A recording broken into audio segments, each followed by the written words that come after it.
Morning, grade 6s and 7s. Thank you very much for joining me today. Sorry, my dog's climbing all over me again.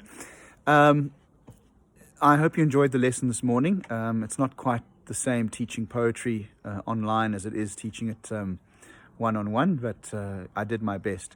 It's a beautiful little poem. An Irish airman foresees his death. And we discussed a couple of things. We discussed, first of all, the history between Ireland and England. And the fact that this man is an Irishman is very, very important. We went through the structure of the poem. We discussed that the poem is 16 lines broken down into stanzas of 4 each. We discussed the fact that it's written in a rhythm, which we call iambic pentameter, and that rhythm goes like this. Da-dum, da-dum, da-dum, da-dum, da-dum. Okay? I'll do it again. Da-dum, da-dum, da-dum, da-dum, da-dum.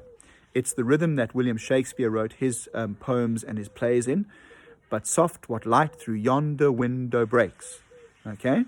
And W.B. Yeats, the poet, has written this poem in iambic pentameter. We looked at the rhyming structure. We noticed that the rhyming structure was A, B, A, B. New stanza, A, B, A, B. In other words, line 1 rhymes with line 3. Line 2 rhymes with line 4. All right? We also discussed, obviously, what the poem is about.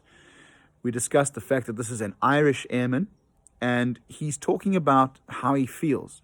He knows that he's in a situation that he's probably not going to come out alive because the mortality rates of airmen in the First World War was really, really high. He talks about the fact that he's fighting for someone, for a country or for people that he doesn't necessarily love. And he's fighting against people he doesn't necessarily hate. He talks about the fact that he's an Irishman. And remember, the Irishmen, especially at that stage, hated the English, and that's who he was fighting for. He talks about the fact that nothing made him fight. He wasn't ordered to fight by anyone. He wasn't inspired to fight by anyone. Him fighting is not going to make the lives of his countrymen any better or any worse.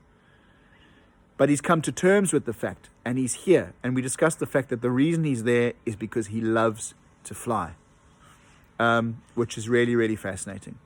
So enjoy writing your poem, and we will read them when we get back to school. And I remember I'd like to display them on the wall as well.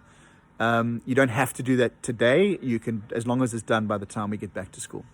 All right, guys, have a fantastic day, and I'll chat to you tomorrow. Bye.